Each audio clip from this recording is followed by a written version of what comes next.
La música transmite paz, tranquilidad.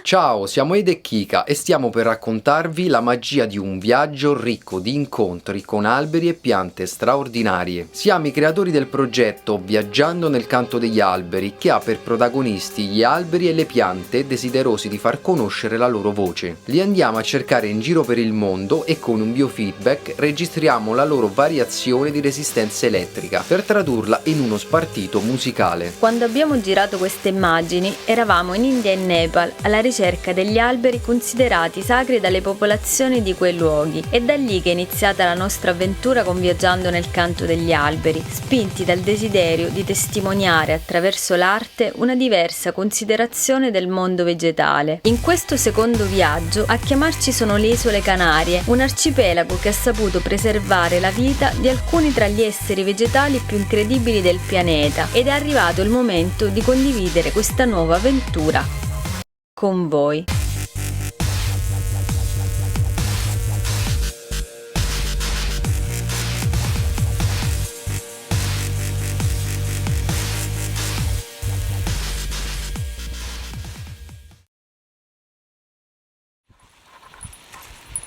Buenos días da Punta Mujeres, siamo a Lanzarote, tra poco.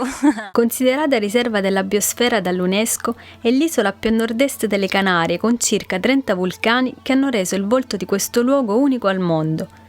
Fluendo tra le strade dell'isola, il primo elemento che risuona è lo spazio.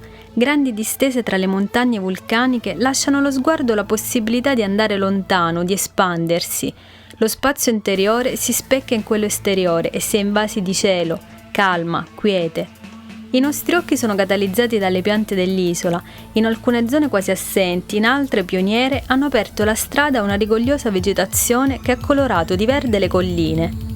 Infinite sfumature brune che si increspano, si spaccano, si distendono, si insabbiano nell'oceano e si fanno pietre. Dopo aver esplorato un po' la parte nord dell'isola, ci dirigiamo a Guatiza, dove si trova il Giardino dei Cactus, l'ultima opera di César Manrique, l'artista che più di tutti ha contribuito a preservare la bellezza di Lanzarote. Siamo in un giardino creato all'interno di un'ex cava vulcanica che ospita quasi 10.000 cactus endemici e altri provenienti dal resto del mondo. Tra tutti ce n'è uno che attira subito la nostra attenzione. Andiamo perciò a chiedere informazioni. Fue el primero que se plantó, fue César Manrique que lo plantó. ¿Qué años? En el año, bueno, fue anterior a la apertura. La apertura fue el 17 de marzo de 1990, sería pues 2 años aproximadamente antes. Gracias. Cogliamo al volo l'occasione di chiedere a Luciano e Santiago il permesso di registrare il canto del primo cactus piantato da Manrique. Entonces vamos a grabar el sonido del árbol más grande. Ci dirigiamo verso il cactus con l'ok per la registrazione e iniziamo a montare l'attrezzatura. Durante la registrazione la pianta ha a disposizione un solo strumento musicale che ci serve a capire come interagisce con noi e il resto dell'ambiente. Bonjour. Nell'orchestrazione finale, a cui lavoro nel mio studio al ritorno dal viaggio, mantengo invariato lo spartito e inserisco altri strumenti che rendono più fruibile all'orecchio umano la bellezza della composizione musicale vegetale. Questo è il risultato.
Es la música que tendrían que poner en el jardín de Tata.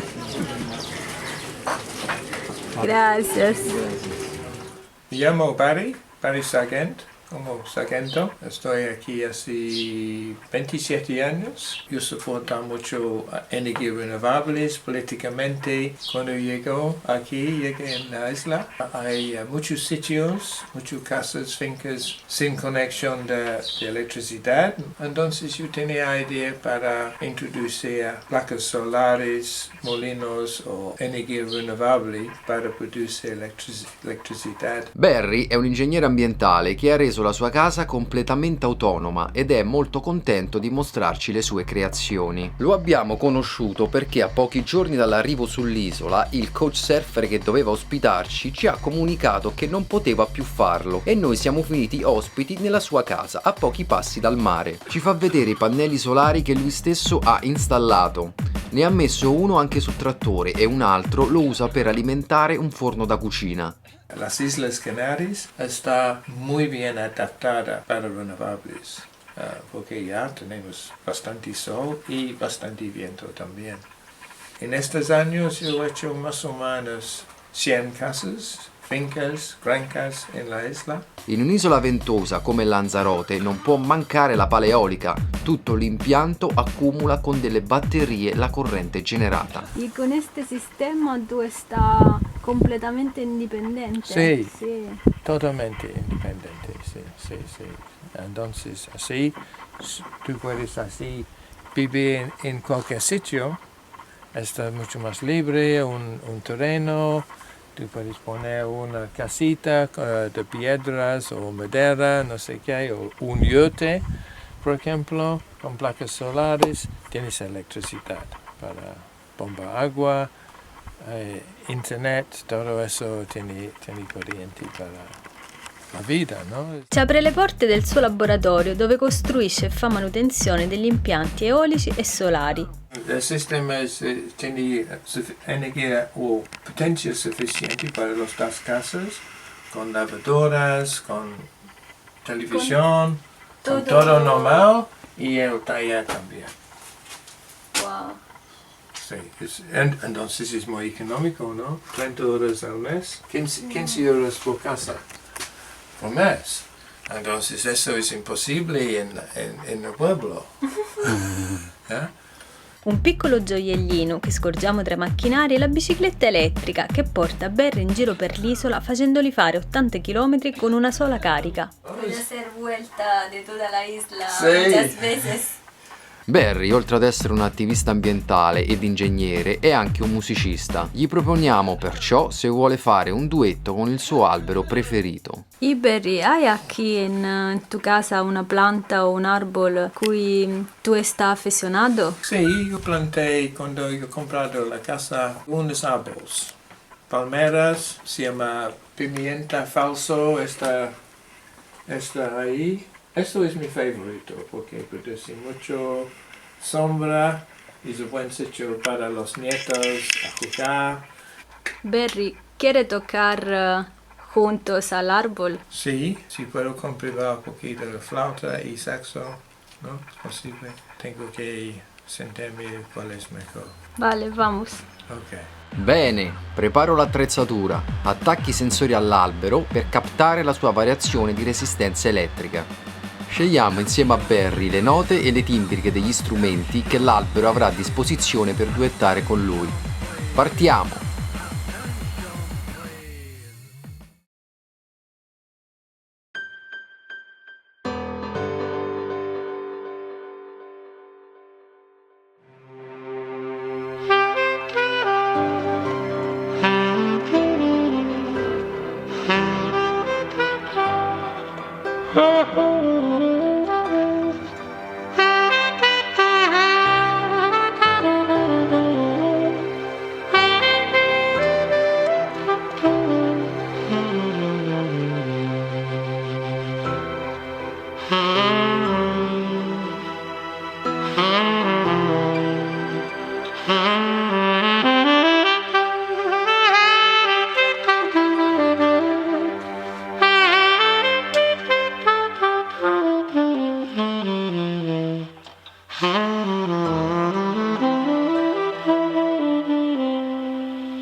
Ascoltare Barry che duetta con il suo amico Pepe per noi è stato davvero emozionante. Ci ha confidato inoltre che quando era uno studente universitario fece degli esperimenti sulla coscienza vegetale, comprovando che le piante possono intuire le intenzioni celate nei pensieri umani. È curioso il fatto che dopo 40 anni, viaggiando nel canto degli alberi, sia approdato proprio nella sua casa. Sarà stato un caso? Vedi, entonces otro mundo es posible. Otro mundo es posible, exacto. Altro mondo possibile, sì. Prima di trasferirci al sud dell'isola, facciamo un salto alla Graciosa. Ve la mostriamo dall'alto delle scogliere iperventose del Mirador del Rio. Ci arriviamo con un traghetto insieme ad altri viaggiatori. La Graciosa è un'isola molto piccola con un solo paesino, dove ci ospita Max, un simpatico couchsurfer italiano diventato nostro amico. Qui non ci sono strade asfaltate né semafori, niente supermercati né forze dell'ordine, solo tanta sabbia, oceano, vulcani e piante pioniere. Direi che è il luogo ideale per incontrarsi con se stessi.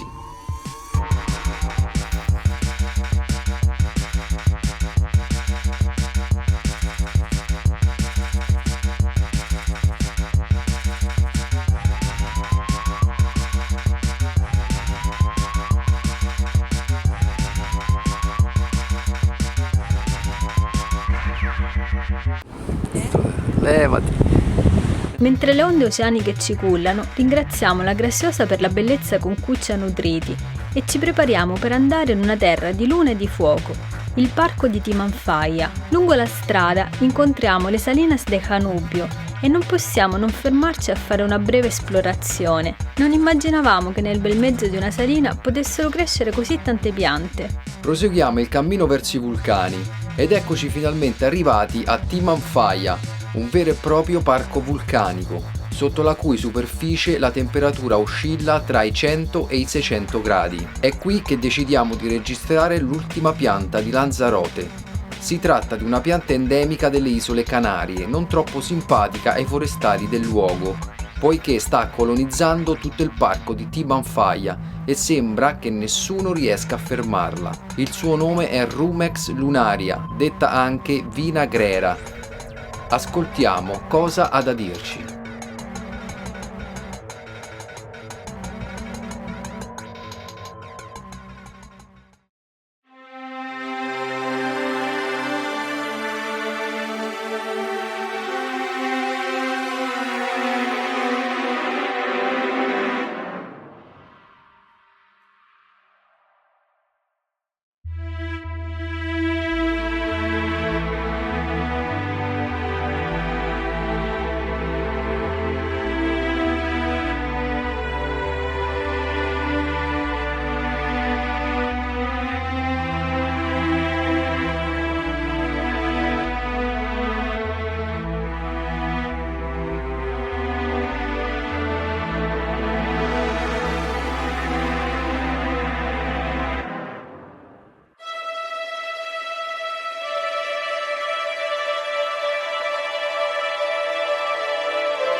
Per chi vuole preservare Lanzarote così com'è, la vinagrera è uno spinoso grattacapo, ma cambiamo punto di vista. Se fosse invece la natura a voler continuare il suo processo d'evoluzione in questa terra lavica e stia usando questa pianta pioniera per farlo?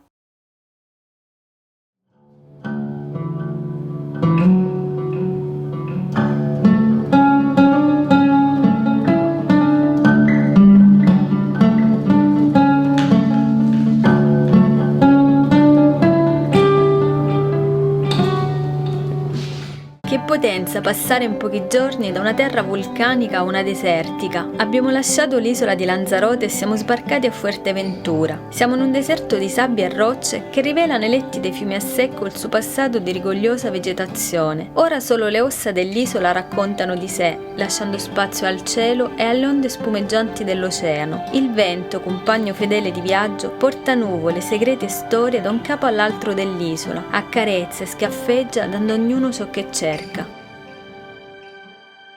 Molti si sono innamorati di questa terra bianca e dorata. Uno di questi è il nostro amico Giuliano, che vive a Coralejo, una cittadina a nord dell'isola.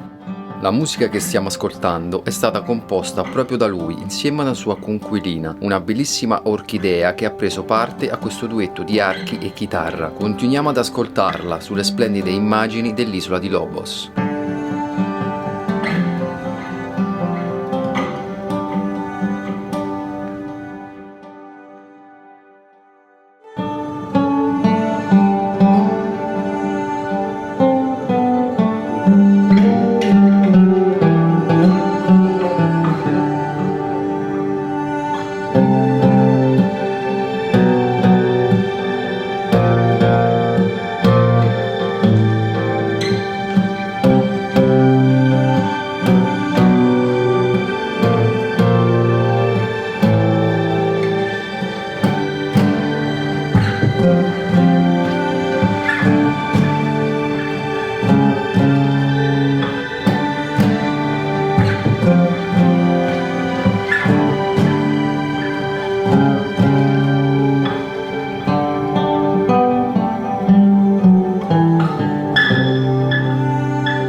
Quindi come ti è sembrato, Giuliano?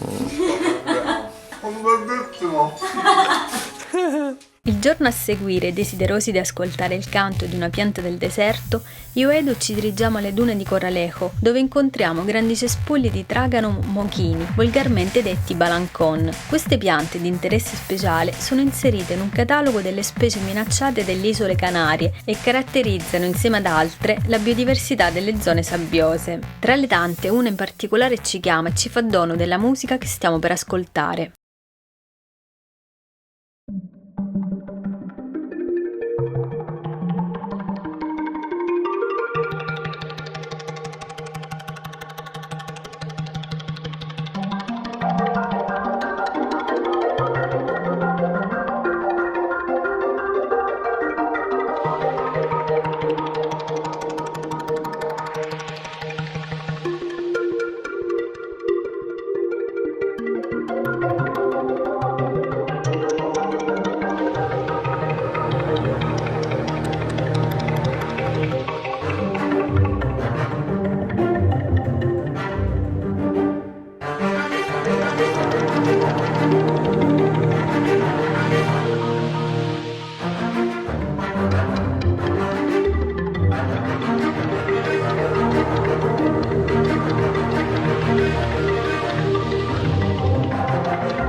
Mesi fa, senza saperlo, Giuliano si fece portavoce del mondo vegetale, mandandoci una foto dell'albero del drago, l'essere millenario che rappresenta l'obiettivo principale di questo secondo viaggio. Ma procediamo con calma, godiamoci un po' di Fuerte insieme a Giuliano e andiamo a conoscere la costa dell'isola che si affaccia sull'Atlantico, a nostro parere quella più bella e selvaggia. Vi mostriamo qualche scorcio del Cotiglio e proseguiamo la discesa lungo la costa. Ci fermiamo per qualche piacevole sosta tra scoiattoli e paesini e infine andiamo a vedere le grotte di Acui, dove l'immensità della terra si fonde con la potenza dell'oceano e in noi riaffiora quell'antico desiderio di esplorare mondi sconosciuti. Nell'umidità di questo enorme grembo il tempo si ferma, l'oscurità lascia spazio alla luce e si entra in contatto con la profondità della nostra anima. Le paure inconsce risalgono a galla per essere riconosciute e trasformate in questa primordiale caverna forgiata dalle forze della natura.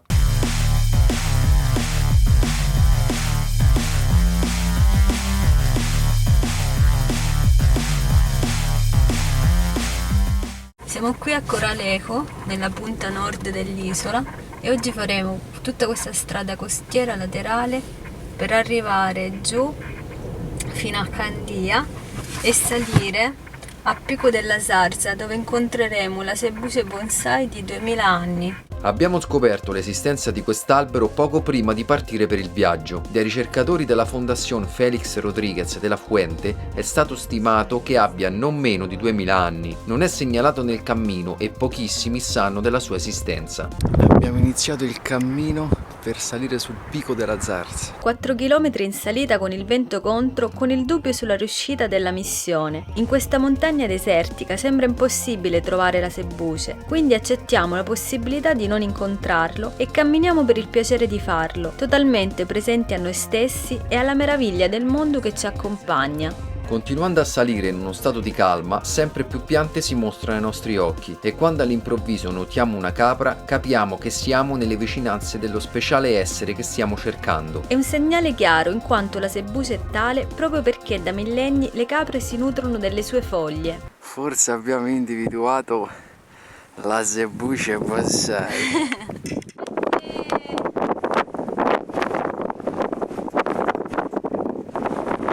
Dopo 3 ore di cammino abbiamo trovato la Sebuce bonsai.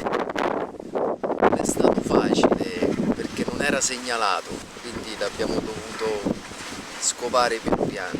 Eccolo qua, chiamato anche albero pietra. Si dice che abbia 2000 anni. È un ulivo selvatico, in altre condizioni sarebbe diventato un albero grande, ma qua è sottoposto a venti molto forti ed è così perché viene mangiato dalle capre, quindi non può crescere. Dopo aver fatto la sua conoscenza, restiamo un po' in silenzio in sua compagnia, dopodiché attacchiamo i sensori e iniziamo ad ascoltare il canto di un essere millenario.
La nostra avventura sull'isola di Fuerteventura finisce con questo incontro che è stato un vero dono. Ora ci aspetta l'ultima grande sfida, registrare l'albero del drago e il respiro della laurisilva.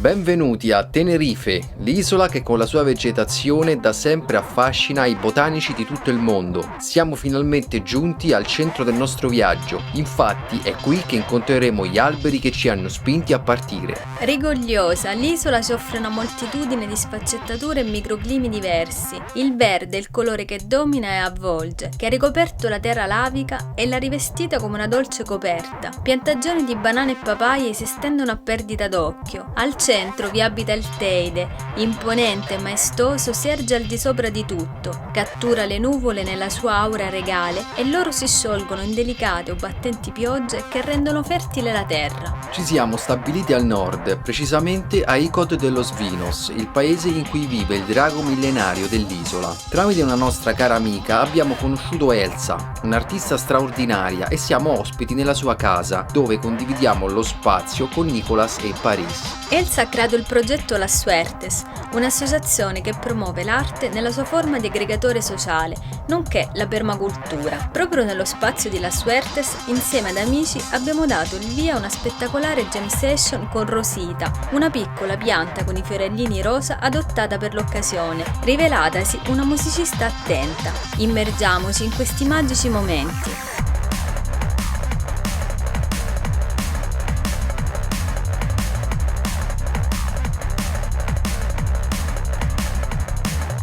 Il feedback trasforma la variazione elettrica in delle note musicali. La partitura viene letta dal computer. Scegliamo lo strumento a disposizione, dei violini, una viola, cioè possiamo mettere quello che vogliamo. E in più possiamo scegliere quali note abbiamo a disposizione per creare un'armonia, una tonalità più capibile. Per esempio, se la variazione va da 1 volta e 10 volte, va da Do a Si, possiamo ristringerla e dire no, da Mi a Sol, oppure Do Si, il Sol no, il La Si e così via. E quindi, prego, divertitevi, divertiamoci.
Per capire come suonare bisogna inserirsi in 3 aspetti. Uno, toccando la pianta subito varia proprio, perché sono molto delicate, il contatto per loro è invasivo tantissimo, quindi percepiscono subito chi sei appena tu le tocchi. Poi c'è il suonare, quando suoni, onde di pressione, la pianta avverte le onde di pressione e quindi può rispondere con determinate note simili a quell'onda di pressione. E poi campo elettromagnetico, pensiero, testa e cuore, quindi emozione, crea un campo magnetico che la pianta capisce subito, all'istante, è il linguaggio principale, quindi leggono nel pensiero praticamente.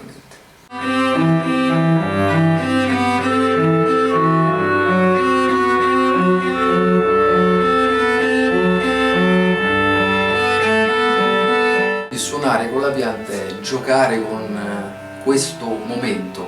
Lei emette suoni, scrive musica che è il risultato di questo istante. Lei sa che siamo qui, sa le intenzioni e ci legge dentro praticamente. Possiamo interagire in questo modo.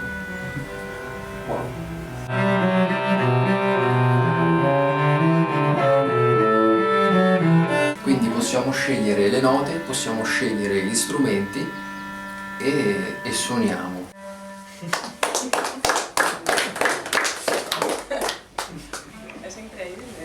Muy emozionante, eh?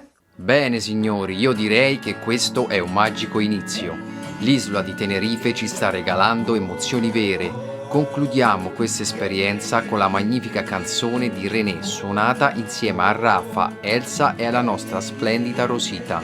Il mondo vegetale spesso ci appare fragile e indifeso, ma in realtà vigila, veglia e ci accompagna nella nostra esperienza umana con amore incondizionato dall'alba dei nostri tempi. Ricordiamo sempre, non esiste vita su questo pianeta per noi senza il regno vegetale. Il futuro della razza umana dipende da quanto siamo capaci di tenere presente nelle nostre indaffarate vite questo semplice concetto. Abbracciate un albero e vi sembrerà di toccare il cielo. Estaba contento porque el viento dejó sus recuerdos, nos de la esencia para el momento y junto al aire su alimento.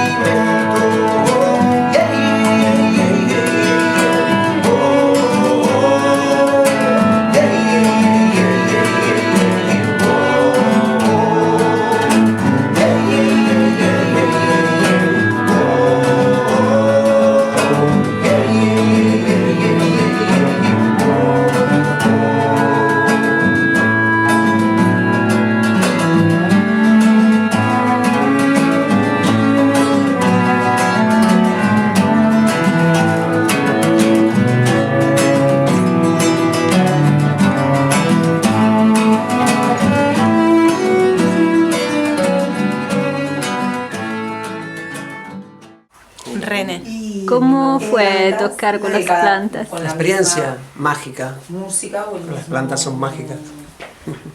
Grazie. Muchas gracias a ustedes. Prima di conoscere l'essere millenario che ci ha chiamati a viaggiare in queste terre, andiamo ad incontrare i suoi fratelli sparsi per l'isola. Questi nonni sono alberi di drago, o meglio piante di drago, da sempre sacre agli antichi abitanti, los guanches. Proseguiamo poi sempre più su, verso boschi e montagne, nutriti dalle energie benefiche della natura di questi luoghi, in cui molti autori classici hanno situato i giardini dell'Eden, i Campi Elisi o il Giardino delle Esperidi. Alcuni hanno ipotizzato che le isole Canarie siano una parte visibile del mitico continente di Atlantide.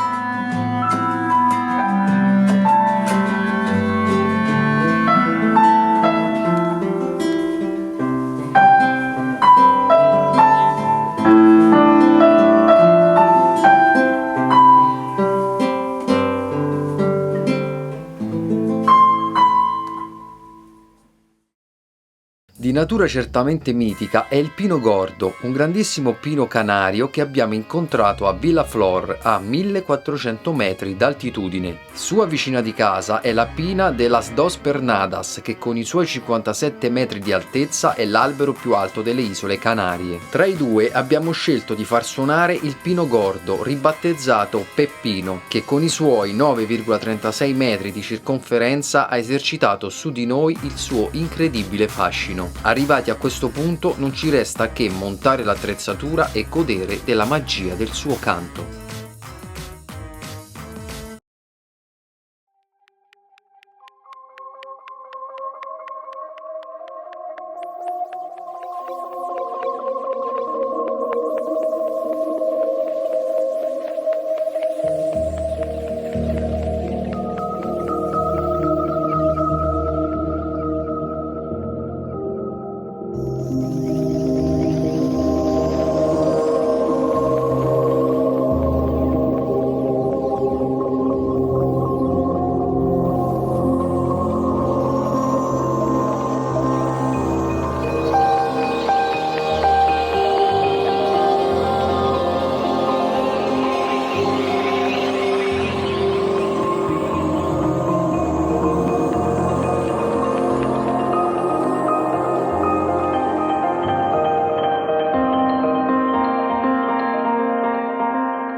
Ci piace immaginare che quello appena ascoltato sia un canto d'amore, una promessa onorata di due esseri antichi che sotto il manto protettivo della terra intrecciano le loro radici, tessendo una rete di luce che dà forza al bosco intero. Questi due alberi maestri ci insegnano che, anche se in superficie siamo apparentemente divisi, nel nostro profondo non ci siamo mai separati. Que si puedes crecer.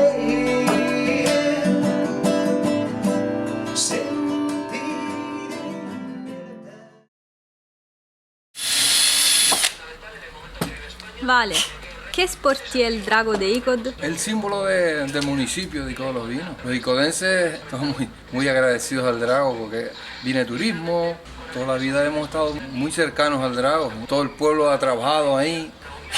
El Drago es pues uno de los árboles más importantes para Tenerife. ¿Y sabe cuántos años tiene más o menos? 14 para 15. ¿Y cuántos años se piensa que tiene el Drago?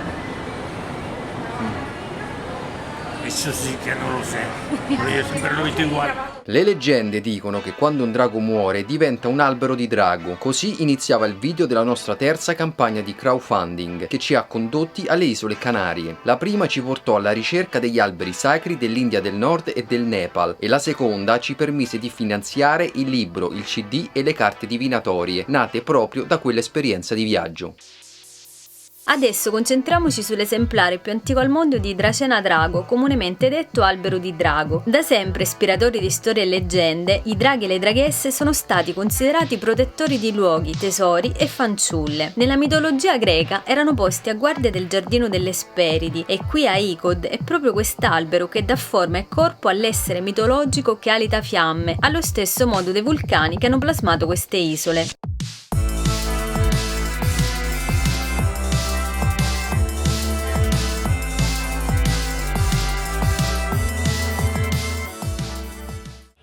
Sí, la sangre de drago se ha utilizado mucho en lutería, en los grandes luthiers del siglo XVIII italianos, como Stradivarius, Guarnerius, Amati, bueno, y muchos otros. Entonces, para conseguir el barniz, el color rojo se utiliza y se sigue utilizando. La sangre de drago llaman así. Si tú ves un instrumento de estos, el color es como si tuvieran un cristal por encima, ¿sabes? Es una maravilla. Considerato sacro dai Guanches, gli antichi abitanti dell'isola, questo albero da sempre è stato ricercato per il sangue di drago, la sua preziosa resina di colore rosso che secerne per chiudere le ferite. Era già conosciuta dai romani, nel tempo usata come medicinale e elisir magico da alchimisti di tutti i tempi. Si usa ancora adesso. Ma andiamo a conoscere più da vicino questa sacra pianta attraverso lo sguardo attento di Lázaro Sánchez Pinto, biologo membro del comitato scientifico nato nel 1994 per salvaguardare la salute della stessa. El tronco no existe, son las raíces aéreas. El tronco primitivo ya desapareció hace mucho tiempo. Y después cada rama hace raíces, la raíz va a cubrir. Eso es, suelen salir de las ramas. Este es el primitivo tronco. Está un hueco, un tubo, así una chimenea, que llega hasta arriba. Esto lo pusimos en el año 1985 y siempre ha estado funcionando. Wow. Para que se esté ventilado. Y esto que es muy bueno, es incienso. Es contra los insectos, un insecticida natural. Todo esto, los agujeros, son hechos por taladro, por insectos que se meten. Wow. Pero ya no hay, ya los hemos quitado. Y ahora lo que hacemos es procurar que las raíces lleguen al suelo. E si affiancen bien. La terra Nosotros la pusimos nosotros. Quella appena vista è la parte interna del drago, una vera e propria grotta mostrataci in esclusiva gentilmente da Lazzaro. Il drago si trova in un parco creato appositamente per proteggerlo e non si può accedere direttamente alla sua base. Viaggiando nel canto degli alberi ha potuto farlo grazie a Juan Manuel Luis Zamora, il responsabile del parco che ci ha accordato il permesso di effettuare le registrazioni. Con lui abbiamo fatto un po' di prove per verificare la vitalità di alcune radici. Intenta colocarlo entonces en esa raíz de ahí. Allí sonaba más bonito. Quella che poteva essere una missione impossibile si è concretizzata in una magica realtà. Viaggiamo attraverso la storia ascoltando con cuore aperto e mente libera il canto di questo essere millenario. Lasciate spazio a quella parte di voi che sa che non esiste separazione ed entrate in comunicazione con lui, permettendovi di essere parte di una prodigiosa esperienza.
Troppo spesso l'essere umano è abituato a credere che sul pianeta la sua sia la coscienza più alta e non vede i fili di un'unica trama consapevole che tutti ci lega e muove l'intelligenza delle forme. All'interno di questa trama sappiamo che la coscienza individuale del drago di Icod ha voluto donarci il suo maestoso canto per raccontare in musica ciò che la sua sapienza custodisce da centinaia di anni. Se impariamo a lasciarci guidare dalla magia della vita senza opporre resistenza, scopriremo che il paradiso è già in mezzo a noi. Perdón. ¿Tú estás aficionado al drago? Aficionado. Son 16 años de convivencia. Digamos que tenemos una relación amorosa. Gracias, Juan. Puro amor, punto. L'albero del drago, per mezzo della passione di Elvira, la zia di Elsa, ha smosso molte energie, tant'è che il lavoro di Viaggiando nel canto degli alberi ha destato un grande interesse all'interno del comune di Icod de los Vinos, garantendoci una visita in anteprima al centro dei visitanti, di prossima apertura all'interno del Parco del Drago. Ascoltiamo l'assessora alla cultura Mercedes Vera León. Para nosotros el drago es lo más importante y como tal lo estamos trabajando e intentando defender. Icod sin el drago no sería Icod. Entonces, para nosotros es la vida de Icod. Y como institución, además, es un referente, es algo importante, muy importante. Nel giro di qualche giorno riceviamo alcune telefonate da giornalisti della stampa. La notizia ha fatto il giro delle isole Canarie. Siamo in prima pagina sul diario de Avisos.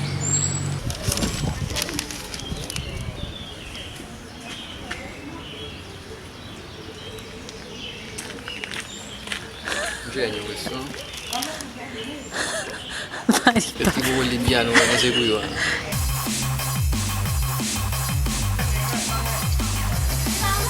Anche la televisione vuole conoscere il progetto e così facciamo 2 interviste, una per la TV spagnola Telecanarias. Cada árbol tiene su música. E un'altra per la TV Canaria Autónoma. Investigadores italianos han conseguido escuchar al drago milenario de Icod de los Vinos en Tenerife. Se trata de un proyecto de musicología único en el mundo, con los árboles más longevos del planeta. Federica, Eduardo, hola. ¿Qué tal? ¿Cómo va el abuelo? El abuelo está bien, está vivo y presente, ahora lo stiamo ascoltando. Anche Canale 5 spagnolo ci propone un'altra intervista, ma siamo costretti a rifiutare. Il tempo stringe e gli alberi ci chiamano. Il respiro della Laurisilva vuole conoscerci.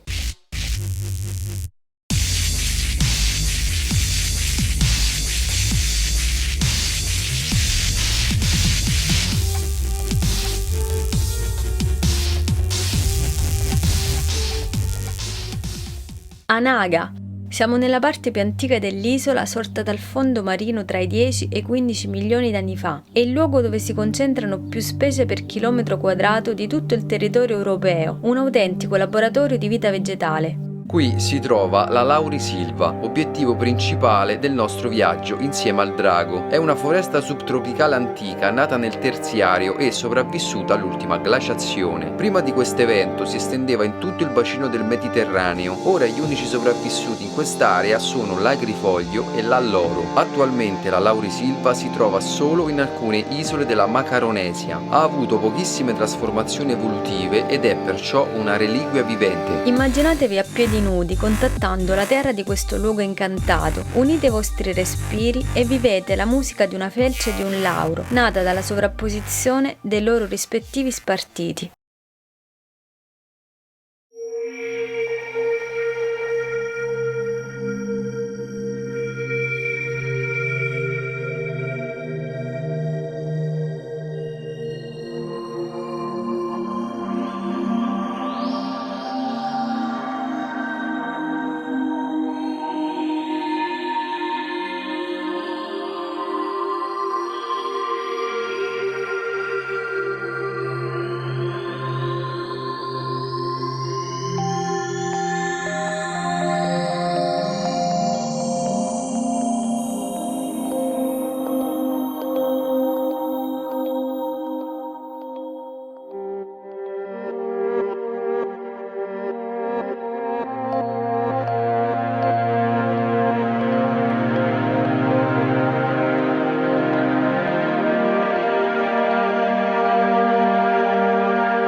Entrare in questo tempio vivente è stato come attraversare il tempo. Si risvegliano in noi memorie ancestrali, in ogni atomo si diffondono profumi indescrivibili di terra e muschio, di anima e cielo. Ogni pianta, ogni albero attende paziente di rinnovare con noi le antiche alleanze dei figli della terra.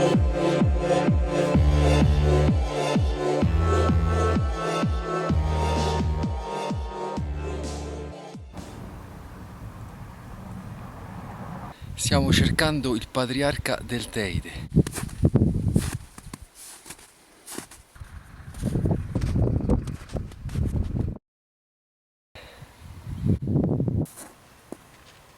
Profonda?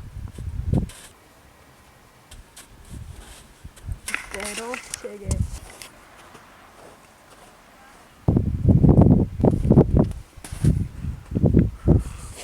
Abbiamo vagato per un'ora in un posto vulcanico pieno di neve. E alla fine l'abbiamo trovato. Edoardo, cosa ci dici?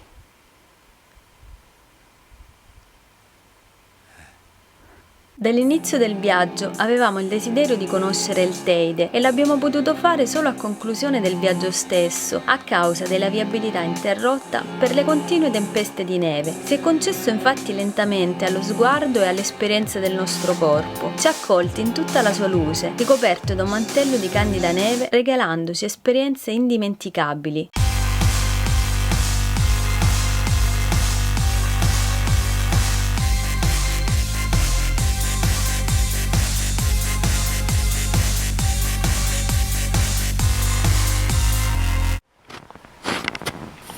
Mo ci laviamo le mani e poi ci mangiamo questa bella papaya immersi nella neve del Teide. È in questo magico luogo della terra che abbiamo incontrato un albero straordinario e in mezzo a tanto vagare tra neve e qualche roccia affiorante abbiamo capito che eravamo nelle sue vicinanze. Chiamato il patriarca del Teide, è un cedro dalla presenza biblica, un vero patriarca in eremitaggio tra le rocce innevate, non un albero a fargli compagnia, da solo in continua comunicazione con Dio. Così l'abbiamo percepito, potente e vero nel suo tronco ondulato levigato dai venti. Incontrarlo è stato di una bellezza sconvolgente. Eravamo in presenza di un autentico maestro. In una tale situazione non si può che fare silenzio ed ascoltare.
Il patriarca ha iniziato a comporre la musica dopo mezz'ora di surreale silenzio a 2400 metri d'altitudine sotto la cima di un vulcano sonnecchiante, nel contrasto di lava e neve, di nero e bianco. Il viaggio appena raccontato in queste terre d'Africa cullate dall'oceano ha consolidato la realtà di sogno di Viaggiando nel canto degli alberi, portando sempre di più le idee nel mondo della forma. L'amicizia con questi alberi straordinari, il dono del loro ossigeno e dei loro canti ha maturato in noi nuove consapevolezze, ha modificato la qualità del nostro sguardo, ci ha invitati a sperimentarci con determinazione e fluidità.